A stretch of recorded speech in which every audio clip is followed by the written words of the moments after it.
Okay, we must be good to go. Welcome everyone to BSH. We always begin our Sunday sessions and most of our online sessions with a moment of prayer and meditation. This morning, Angy Stewart will guide us in that. So good morning, everybody, and let us have a moment in these days that we celebrate Father's Day. Happy Father's Day to all those who are joining us right now or will be joining us in the future. And above all, let us connect with our Heavenly Father, to the great Creator, to the great Father of all things. Let us open our heart in gratitude to Him. Thank you, Father. Thank you for everything, without exception, that you do for us. You prepared us to be. You trust us. And all the opportunities and trust that you put in us as the sons and daughters of yours. Heavenly Father, we wish, and it is our great desire, to all sentient being, not just here in this beautiful planet, but everywhere around this beautiful universe, created by your love, created by your wisdom, created by your great justice for us. Let us resembling you. Let us be a light whatever we are called to be, called to serve, called to share. Let us be the light, because we are lights. We love you, Heavenly Father, and we lovingly, gratefully ask permission to start our beautiful service today. Please bless us. Give us the strength, the understanding of this knowledge that was prepared to share with us today as a universal students. Please bless our sister, Angy Stewart, that was with her spiritual guides prepared the lessons for being sharing with us today. Thank you, Father, one more time for all things. In your name, lovely Father, we open our service today. And so be it, and so it is. Thank you. Thank you, Angy. Well, I would remind all those to please mute your microphones so as not to allow for disruptions to whomever is speaking. BSH, Bizarro Spiritual Healing Center, is a member of the U.S. Spiritist Federation of similar centers. We are originally from Northern California, and the bulk of our members are still in that geography. However, we are international in scope, often having speakers or people who are attending from not only other states, but also other countries. And we've been like this since the quarantine following COVID, when we gave up our physical space and seamlessly, it seems, transitioned to this online version. As such, it is imperative that you all understand we welcome all beliefs. We are non-denominational. But our practices and most of our contributions for Sunday services are based on Allan Kardec's 5-volume starting point, if you will, for documenting all that is the realm of Spiritism. Our website contains a schedule as well as a number of different elements of what we do as Spiritists. But the schedule is an online schedule of activities. Tanya is now sharing this screen. At bshcenter.com, you can find this. I'm sorry, .org. You can find this. And we do a variety of different services. As you can see, the first one listed on the left side is this Sunday service. Publicly accessible through Zoom and viewable online through a live feed from YouTube, as well as the opportunity to go to YouTube and view prior Sunday services. Every day at 6 p.m., we offer a prayer service. And again, this is welcome to everyone. But somebody from BSH is there to effect that prayerful effort on behalf of the entire BSH membership. If you have individual needs or family or friend members that you would like us to pray for, you just simply need to put their name in the chat column and we'll capture that for that purpose. But again, if you do have individual needs, we do offer fraternal counseling by appointment only, typically on Wednesday afternoons. And all these times are Pacific Coast times, so be sure to add 3 hours if you're on the East Coast, or 4 if you're in Brazil.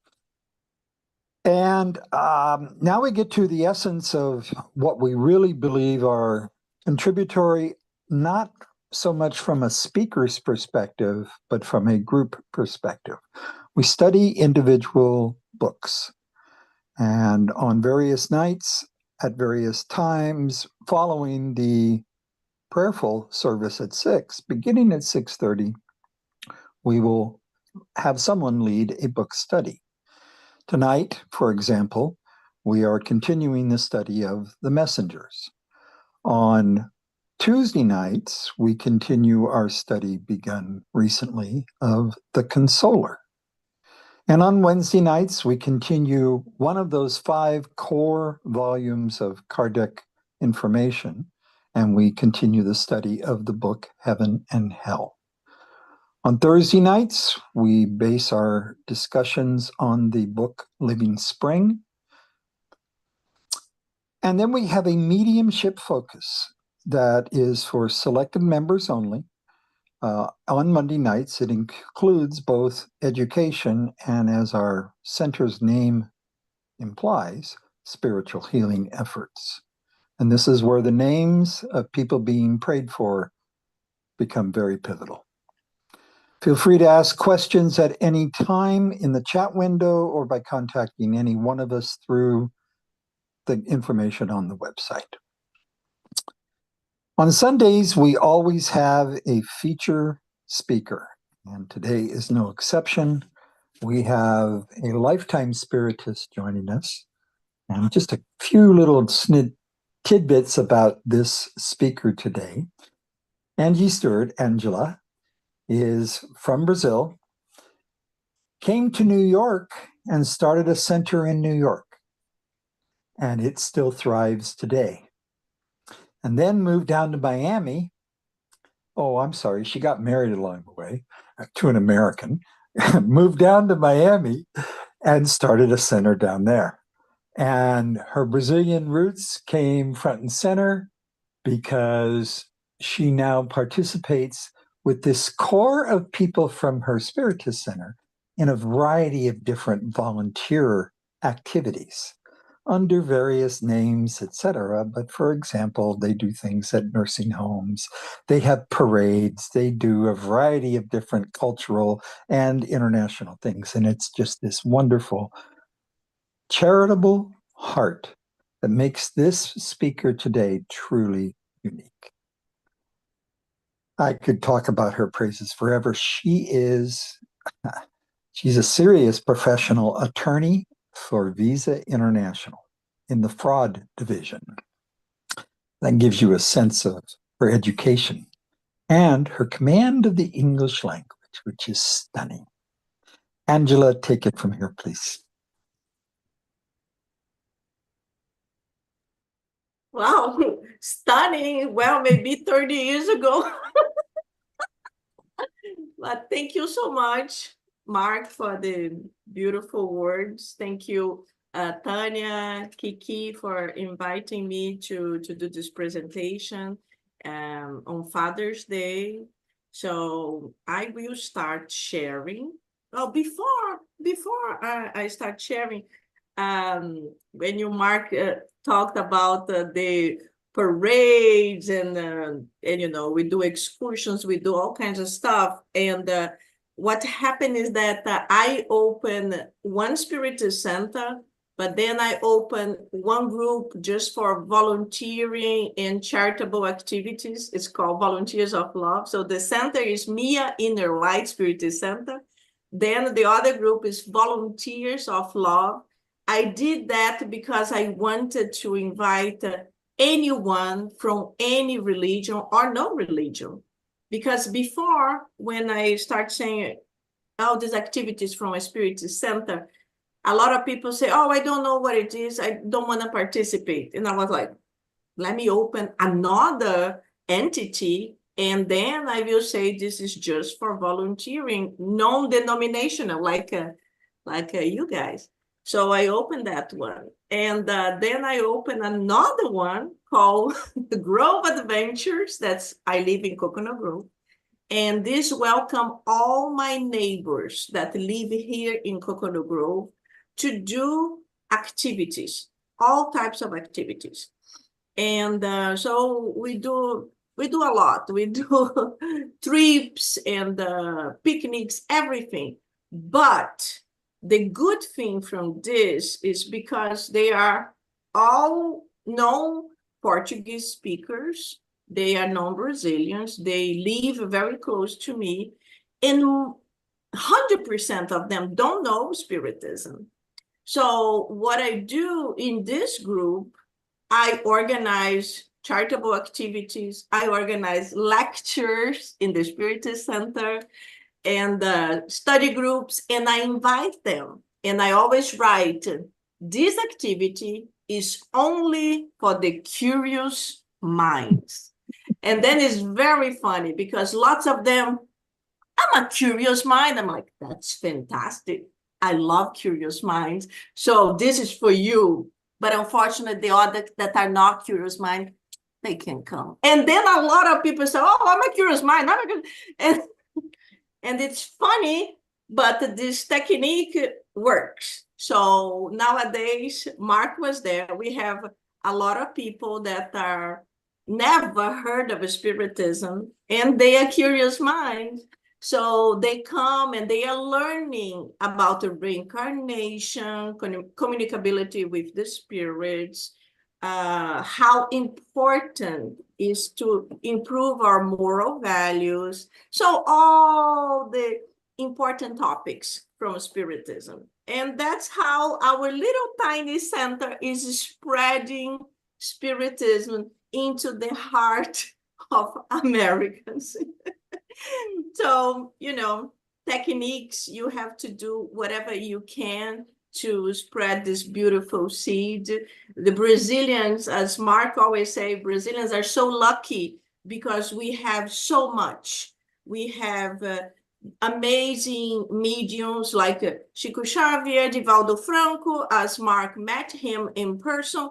He was my dear friend, passed away is in the spiritual realm right now, but it was a blessing to be able to be with him, even if for short periods of time. When he came to New York City, I used to be his assistant, selling his magazines in New York. So I missed this. But anyway, so this is the way that we find to spread the word. And obviously online is a blessing. As you guys know, we are each one in a different city. We could be even in different countries, and we could still continue learning, and improving. And this is the important point, to always continue. A lot of people say, oh, I'm sorry, I can't go, 7 o'clock, I'm doing dinner, this and that. I'm like, if you really, really want, pick up your cell phone and continue studying. And I always say, it's always up to us. What is important for you?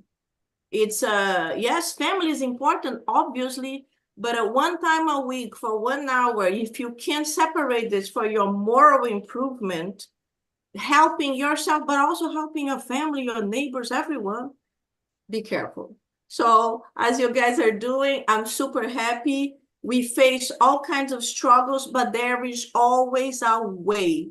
So when a door closes, whoo, 2 windows open.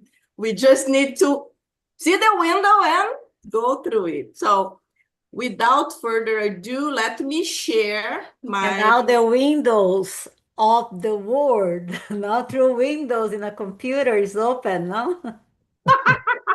Yeah. And our dear Yes. Divaldo had come to BSH in Sacramento 2 times to join our center, to visiting, and he is our godfather since we founder BSH, and he had been a great. We love him. And last year on Orlando, when he came here, when we are going to say goodbye, he hold my hand for the last time, touching physically, and he said, "Tell the group in Sacramento I still going there." Oh, Yeah. oh God, yeah. Yeah, so many beautiful moments when I feel like I cannot cry.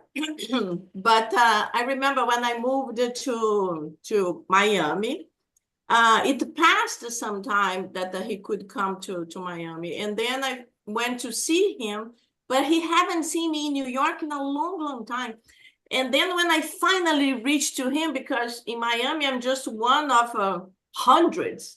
I'm not nothing anymore, and I didn't even have a center open in that time. So I went to see him, and I just said, Divaldo, I need to ask you a question. And he said, yes. And I said, I'm from New York. I'm gonna open a center in Miami, and I don't know any Brazilians near my area. I'm thinking about opening a how did they say, spiritual center from any denominations, and then I start saying there are a lot of people that love yoga, crystals, and all kinds of different things.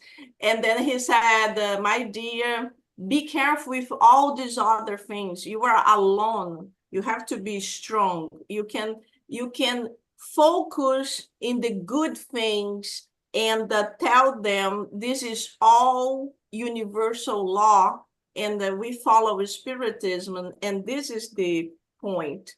And then he said that you are from New York, and I'm like, yes. And oh, you used to sell my magazines. I was like, my God, this man over 90 years old, and he remembers this is like incredible. His memory was something out of this world. It was really very, very different. But one day we will be like him, but not in this life. I don't have that memory, but that's why I need slides. I need slides.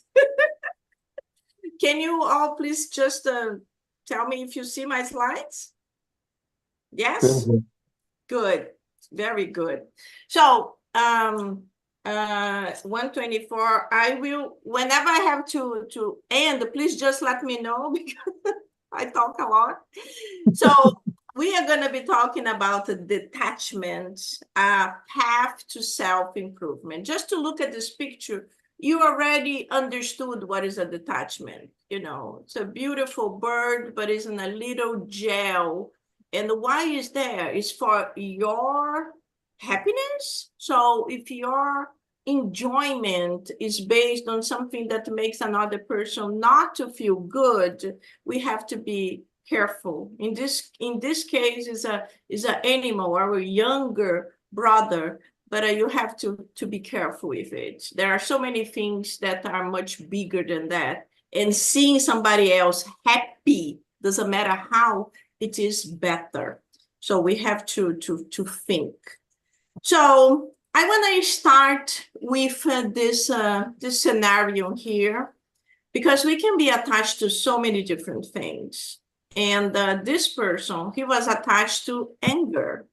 And anger is a very negative feeling that brings a lot of pain, not just for himself, but for the people this person may be connected to or may be encountering. So let's understand this story. So a man averted from society, only enjoyed the moon and the stars. One night, during a lonely walk, a woman bumped into him. Furious, he asked her if she hadn't seen him. That's how was his behavior. He was always angry. He used to say that he only had happy moments when he was alone in nature. Yes, nature is fantastic. It brings us peace, help us to calm down.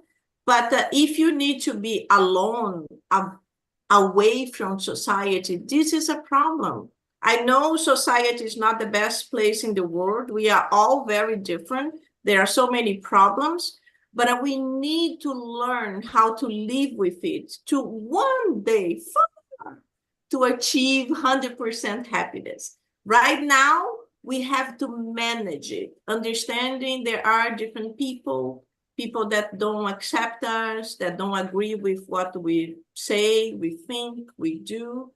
But we also don't agree with many things. But we need to be in balance, respecting others and hoping to be respected as well. And as the enlightened spirits tell us, the monk that goes to the top of the mountain and stays there meditating for 30 years, trying to search for enlightenment, is only going to find true enlightenment when he goes back to the city, meets all the difficult people, and use his enlightenment to live in society. Because alone, it's easy. So, continue. Then the woman answered, "I'm sorry, sir, I couldn't see you. I'm blind. I'm blind. I never saw anyone." Ashamed for his rudeness, he decided to show her how beautiful is the moonlight. So he felt so bad. And the only thing he loved was nature. And the moonlight, the beautiful, bright white color of the moon.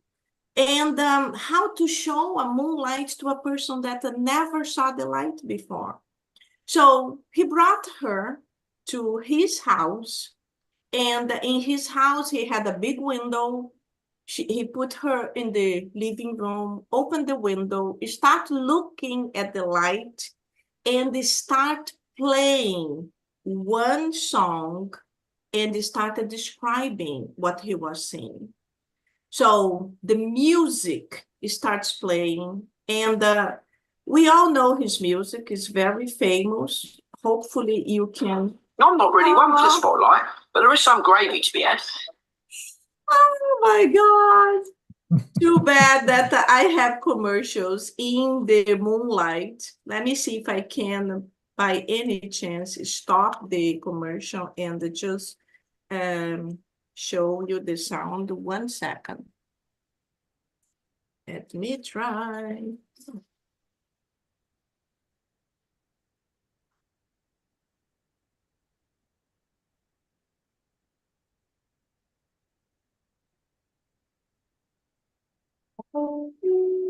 Let me know if you can hear. Okay, so this is the moonlight. So he starts showing her the moon and listening to this song. So beautiful, so peaceful. And he started describing the silver light of this gigantic circle on the sky that illuminated the darkness, and it started helping her to understand what she could never see. And the soothing music started calming her down, and also calming himself, helping him to understand that he could be a better person, that he could share love, he could be sweeter, he could be a nicer person as well. So, and then with this, while he was playing, describing this beauty of the moonlight, mentioned that it makes him to forget all his hatred and passions. And that's how we are. We are full of negative feelings, but sometimes we need to be almost like awakened, to wake up from whatever we are doing wrong, and to go back to our inner being and to find again the beauty that is within us, the light that we all have.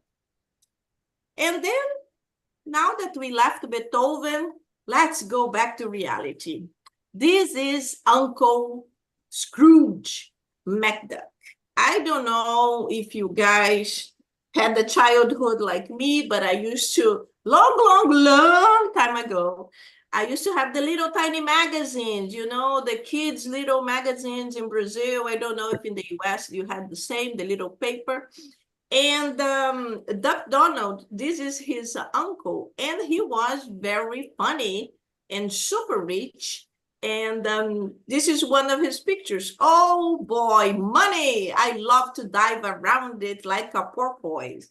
So I remember sometimes he had a door that he opened and all the money came down, and sometimes he almost died because of money. And I remember thinking, this is reality, and thinking, my God, too much money is a danger. Maybe he shouldn't keep so much money in that room.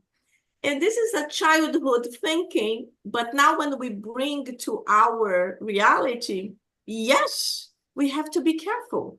Too much of anything, not just money, but of anything, it can be dangerous. You know, too much sugar, we can become diabetic. Too much salt, we have problems with blood pressure, high blood pressure.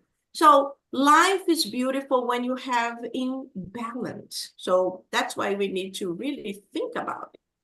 Now, what is attachment? So attachment is a need of a unilateral possession. The feeling of this is mine, or this is my, I have it, I own it. And this can be a problem. But let's see what the gospel according to Spiritism says. So in the chapter 16, item 14, it summarizing, it says, detachment of early possessions. Let's talk about it. So what is detachment of earthly possessions? This is how we should act. We are very attached to lots of things, lots of things. I only selected a few. To people or relationships, to material things, situations, places, and also period of time. We are attached to many other things, but we have to understand each one of this. When we are attached to people or relationships, we can develop a jealousy. Jealousy is not a positive feeling. I know a lot of people say, oh, but it's not good when there is no jealousy whatsoever. Yes, maybe you can think like that, but the problem is that certain feelings, they start small and they start growing, and when you see, it's like it's really overwhelming.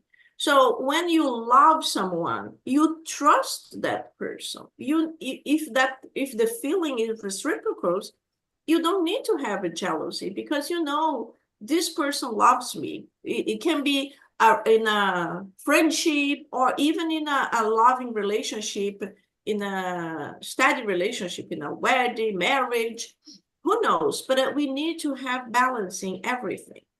Material things, when it's too much, you become stingy, like Uncle Scrooge, you know, oh, money, my money, this is mine, what I'm going to do with this? If someone asks for help, like, oh, could you please help this charitable act, donate anything to this? Oh, no, I'm sorry. No, I can't.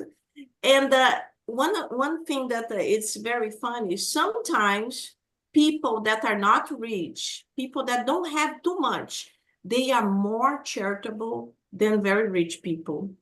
Sometimes, I'm not saying 100%, please, nothing is 100%. We all know a lot of people that have money and they are very, very frugal, and they are very, very charitable. But unfortunately, sometimes people have it's almost like a disease. So we have to look, everything I'm saying, you have to look to yourself, not pointing fingers to others, but look at yourself. Are you acting like this? Maybe not too much, but do you have that? So maybe we should improve. How could we improve? Situations like when you keep attached to something, oh, that person did something bad to me, it hurt me. And then you are attached to that. You are so angry. You keep that anger forever. This can bring you to a depression or many other things. Places. Oh, I used to live in New York and I was forced to move to Miami. I can't stand Miami. This is really a horrible place. Oh my God. That's not my case. I love Miami. But if this happens to you, you become bitter. We have to learn that every place on earth, there are beautiful things.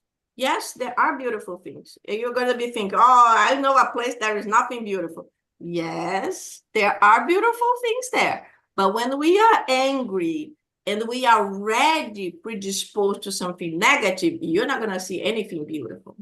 But when we start saying, you know, God placed me here. I didn't want to come, but God placed me here. So there is something here that I have to enjoy. And you start enjoying the minimal things. Are you in nature? So enjoy nature. Are you in a very busy city? Enjoy what a busy city provides.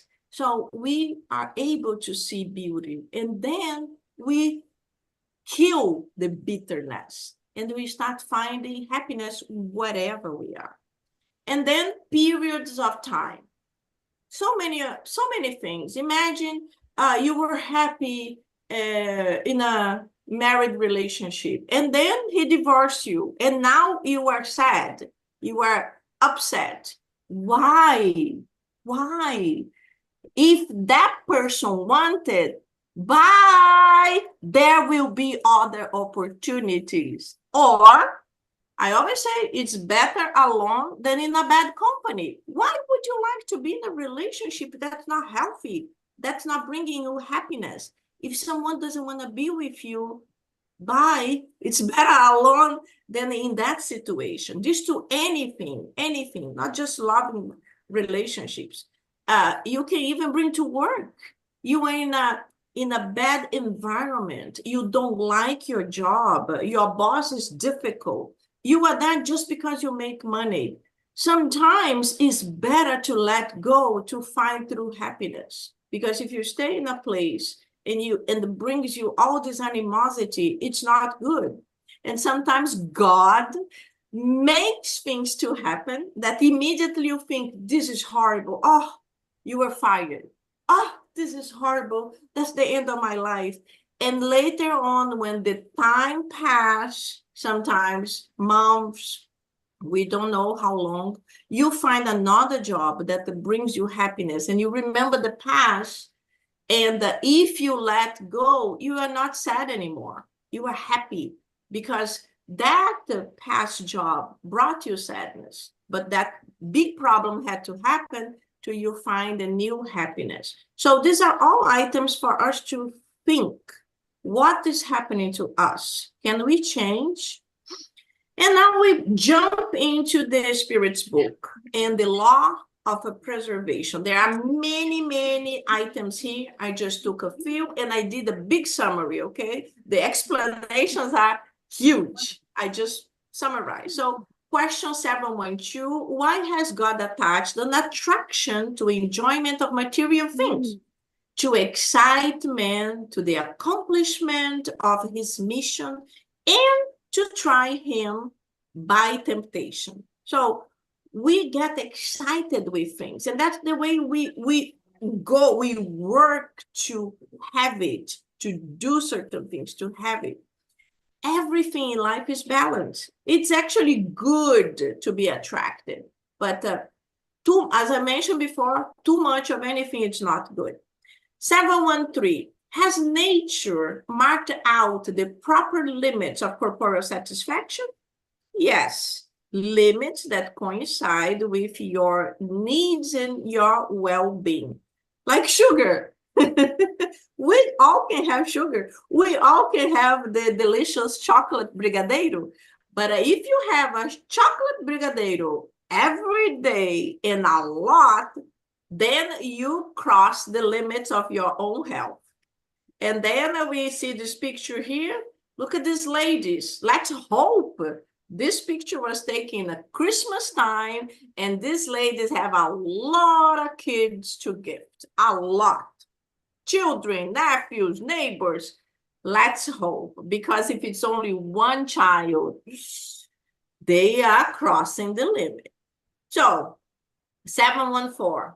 What is to be thought of the man who seeks artificial excesses? The answer, think of him as a poor wretch who is to be pitied rather than envied. So the answers are beautiful. Whenever you have time, go to the Spirit's book and read all the answers to understand it deeply. But everything has its balance in life. And this is how we will be able to one day to find a deeper happiness. So, have you purchased any of the below items? So, have you purchased your body, your parents, your school? Even if you studied there, you didn't purchase the school. You are paying for a class, but the school is not yours. The Spirit Center, okay, maybe you are the president of the Spirit Center, but are you fully owner of it? Meaning, can you do everything in the Spirit Center without others? No, you can't. No, you can't. Even if it's a very small place and you have to coordinate thousands of things, if you don't have people that participate in these thousands of things, what is the purpose of it? So we have to be together. It's not mine, it's ours. The same thing with your siblings, spouse, job, and even God. So all is temporarily borrowed. So in this lifetime, I am Angela and I have this body. The next time, totally different. My family will be different. Everything will be different. We don't buy this. God gives us and we acquire it with our, many times with our own effort. So Jesus taught us our Father's prayer. He could have said, let me teach you my Father's prayer. But no, he said, this is our Father's prayer. So he taught us how to share, how to be equal, and most importantly, how to forgive others. And as you know, in that time, the Israelites, they were going through a lot of horrible things. Life didn't mean much in that time. In 1 minute, you could be killed. You could be decapitated. You could be hung. And Jesus was teaching, forgive them. They don't know what they are doing. So important for us. This tiny little book, it's not a spiritist. It's just a book to help us to detach of things. You know, we have so much clutter. My goodness, so much. And it is true, when we get rid of many of these things, life is easier. So the name is Simplify Your Life. So it helps us to with little practical things out. Instead of 50 shoes, you can use just like 20. I'm not even, making you to use just 10. But in everything, it helps us so much. Even in space in our house, it's so much space. You don't have place to put. You have to use. A lot of people here in Miami, they use their garages to put clutter. And then the card have to be outside. And I created an event called Give and Take, where you get rid of the clutter. So I invite all my neighbors, and we all share things that we don't need. So you all can do it. It's a fun event. My house is full of people. I put everything I don't need. They bring all kinds of stuff they don't need. Each person gets 5 items, and all the other items are donated to the Foundation of Breast Cancer Society in Florida. So super fun, do it. And now, detachment examples. My goodness, I had more than 20, but I decided just to put like 6, just for you to have these examples in your head. And they are all famous people, you know, Chico Xavier, all the sentences. Chico Xavier, I'm fine, but my body is sick.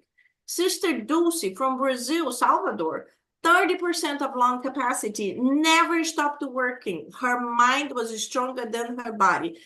And then Madre Teresa, she was Albanian, Indian, a citizen, and she was so faithful in her Catholic faith. And she used to say, my calling, the world. My heart is to Jesus. And she was a very tiny, skinny woman, very similar to Sister Dulce. And they were so strong and powerful. There are so many passages of each one of this, but because of time, I'm just going to mention one. I'm going to mention Sister Dulce. So she was visited by a lot of famous people in Brazil. And her bedroom was very simple, very, very humble. And her bed was broken. And every time someone went to visit her, but said, Sister Dulce, how can you be sleeping in a broken bed like this? You can't have a broken bed. And she used to say, oh, my son, it's very difficult. So I don't really have money, and I'm always helping. If you could give me a bed, would be a blessing. And then a lot of people donated beds. And sometimes they donated one bed for her. And then she took that bed and she gave to someone in need. And then one day a person noticed it and said, Sister Dulce, I think you already got more than 300 beds. Why are you still with the broken bed? And she said, oh, my son, what happened is that if I have a new bed, I cannot ask for it. So I leave it there. And then when they see, they feel bad and they give me another one. So it was a way that she found on being able to receive donations for others. Imagine. Anyway, we have Gandhi, Dalai Lama, Martin Luther King, all with amazing examples of detachment. They were already enlightened souls living to others. Dalai Lama is still alive. If I not mistaken, he's still alive. He's old, but he's still alive. And all the others, they are gone. They are in the spiritual realm, giving us inspiration of how we can do similar acts. Going back to the Spirit's book, the law of destruction, a very difficult law. People are always struggling to understand. So in question 7 to 8, is destruction a law of nature? Yes, it's only a transformation, the aim of which is the renewing and improvement of living beings. I know it's very difficult, especially for people that are not spiritists. In our center, people struggle with it. They talk about the tsunamis, earthquakes, and so many airplane disasters, and so many other things that happen in a lot of the spirits discarnate together. But as the spirits see, they don't focus in one thing. As they know we live forever, it's a momentary destruction of your body, but destruction of the location. And we have to understand that nothing happens by a chance. Nothing happens by a chance. It's not a coincidence that that the whole place was destroyed, and sometimes the city next to it, nothing happens.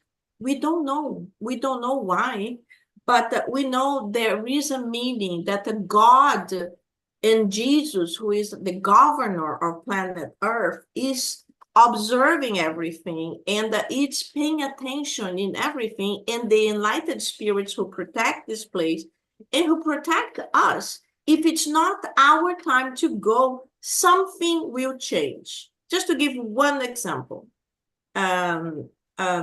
airplane crash happened, I believe, 2 days ago. 240 something people died, and one person survived. He was in the chair 11A. People can't understand. How is that possible? What was special in that chair for him to survive? There is nothing special. It was not his time to go. Maybe he survived to change his life. Like something was happening and he has to be a new man. This many times is also the guardian angels working and saying, don't go, don't take this plane, don't do this, don't do that. We still do it. And then they have such a hard time to protect us. This is just my observation, but only God knows why he survived. So question 737, what is God's purpose in visiting mankind with destructive calamities? To make man advance faster. You judge from your personal point of view, but such upsettings are needed for your fast improvement. Instead of centuries, it may take a few years only.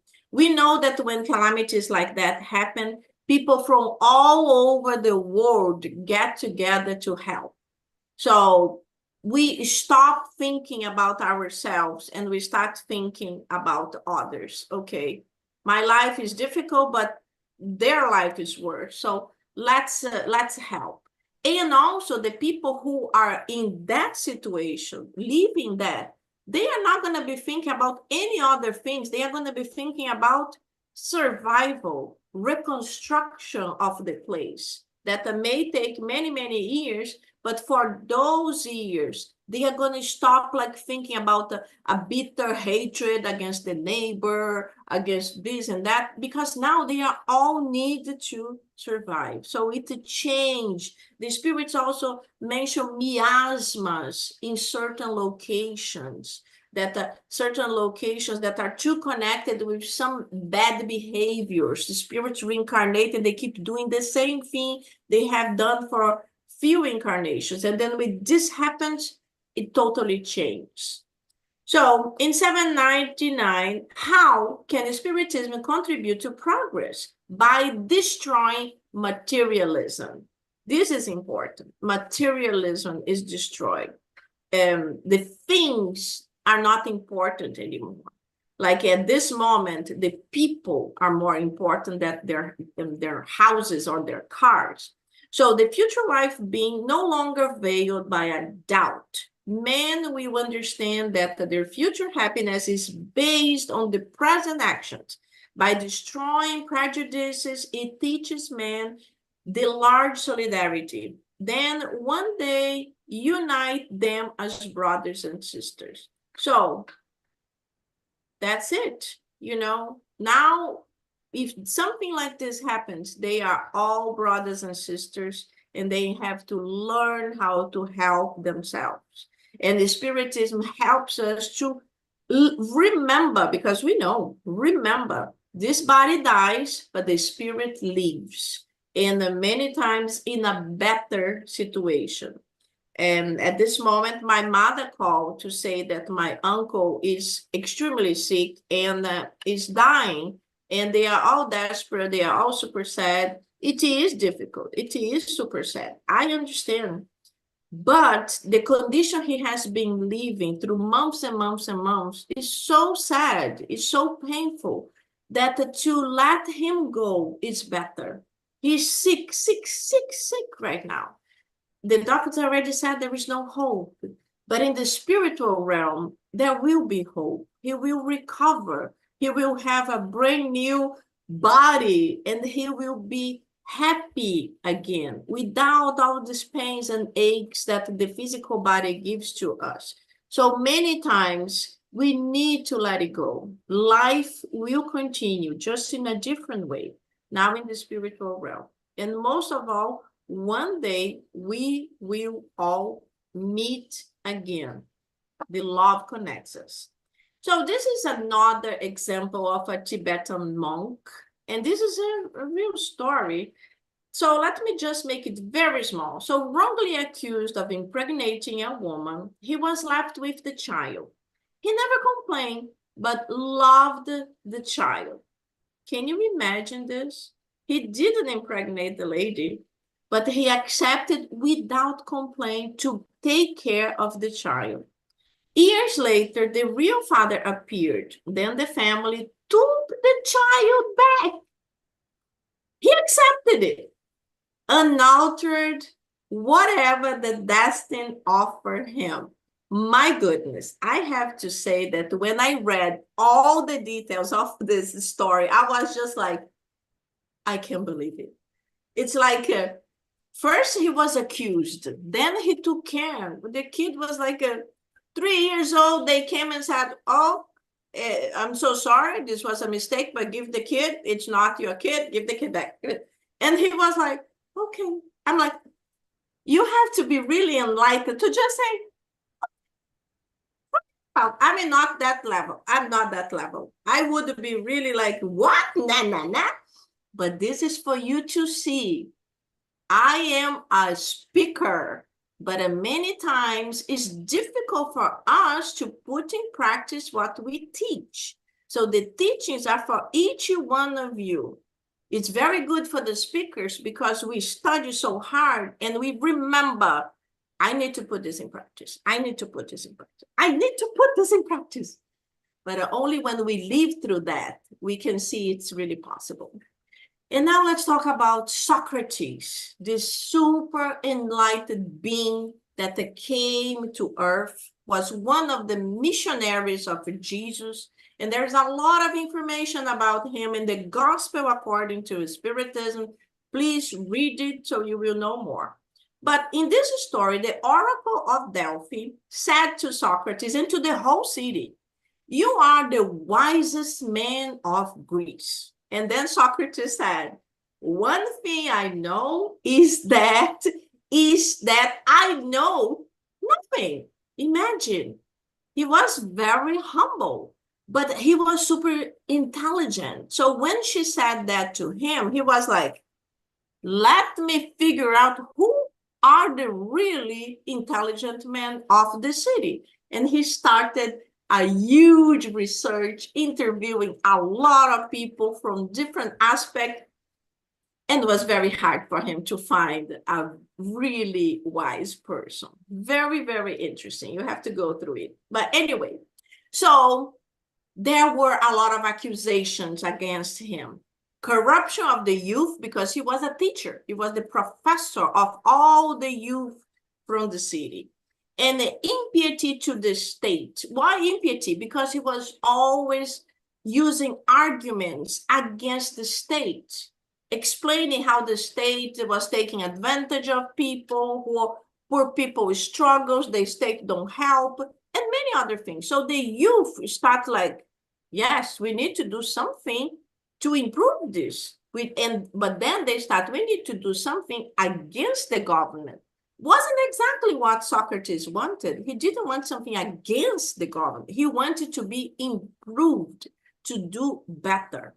But anyway, as a philosopher, he could choose his punishment.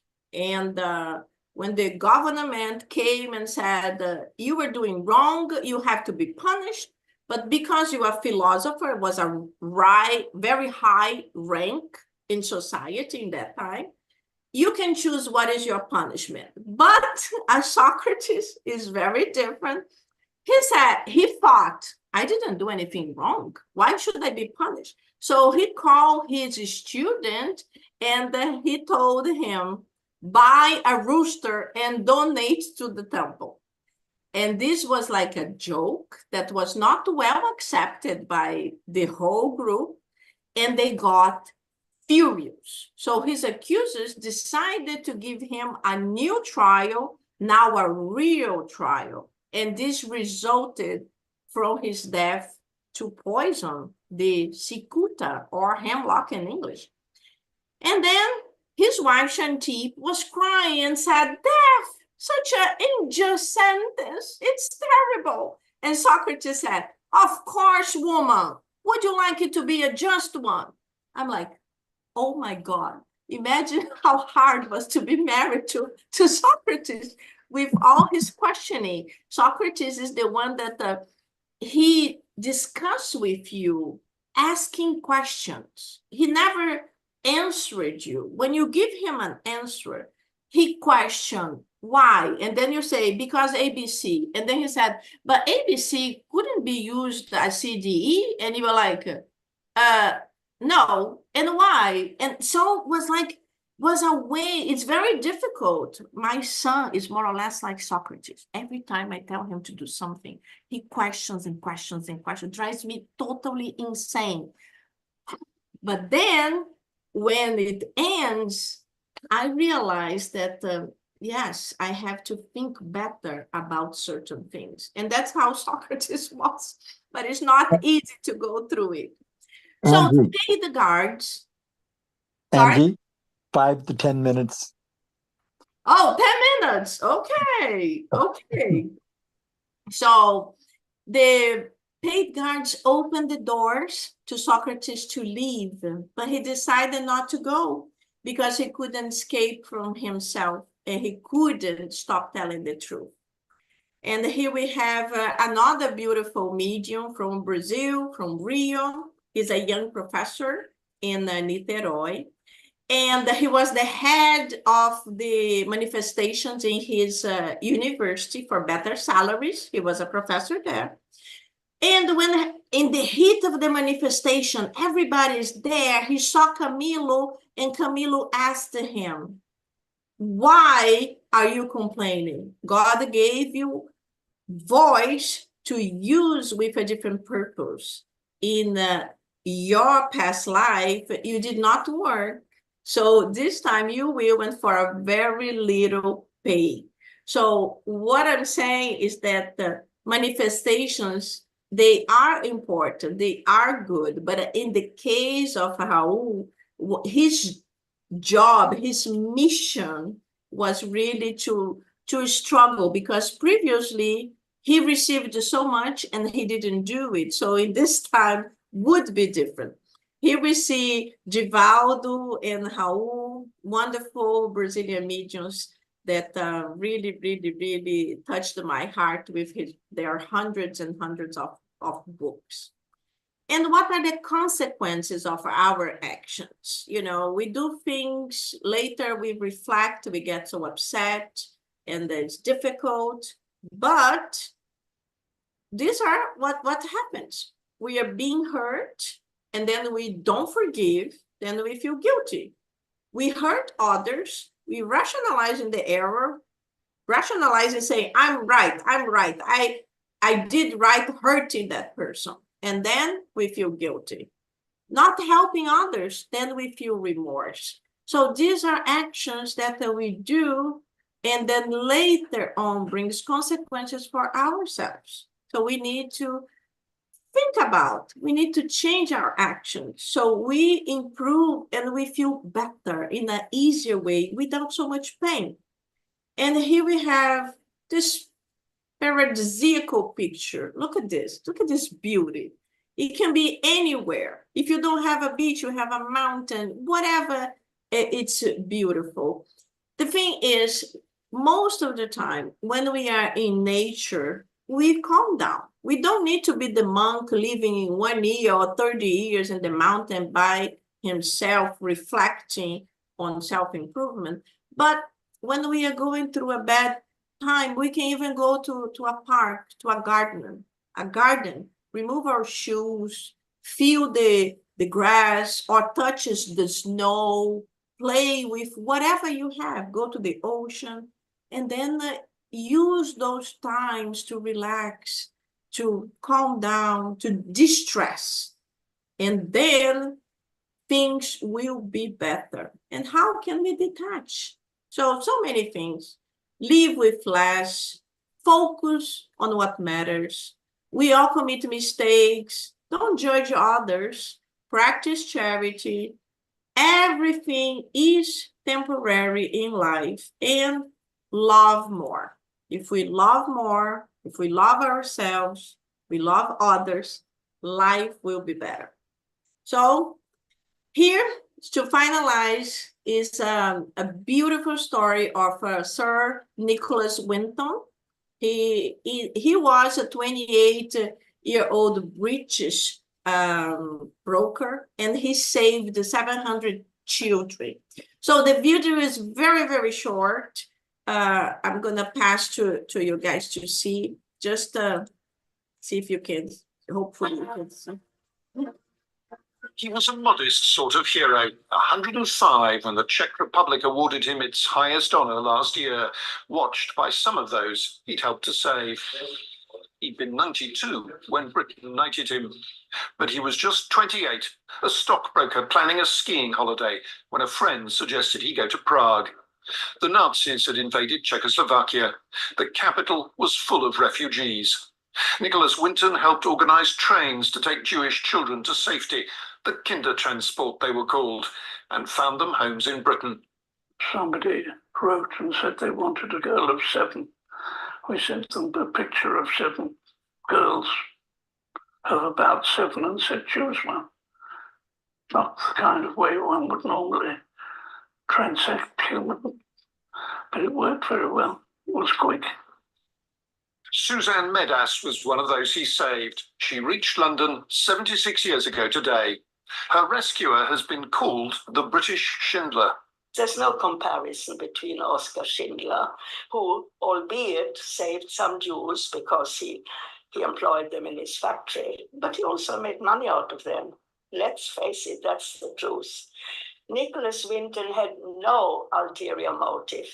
And I should tell you that you are actually sitting next to Nicholas Winton. Recognition came late. In 1988, the TV programme That's Life reunited him with some of those he'd helped save. He'd kept quiet about what he'd done until his wife found a scrapbook in their loft. But even Nicholas Winton couldn't help everyone. 8 Kindertransport trains left Prague. A 9th was stopped the day war was declared. All 250 on board later vanished.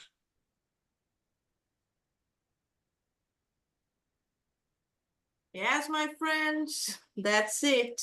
If you can, later on, go to search about Sir Nicholas Winton. He was really a very, very special human being who saved so many. And after, when the war finished, he never mentioned any of this. He got married and never mentioned any of this to anyone. He hid this book in his shotgun at the top of the house. And many years later, when he was old, his wife found the book, started reading, and she was mesmerized. And then, boom, he became famous. This is really amazing case of detachment. Thank you, my friends.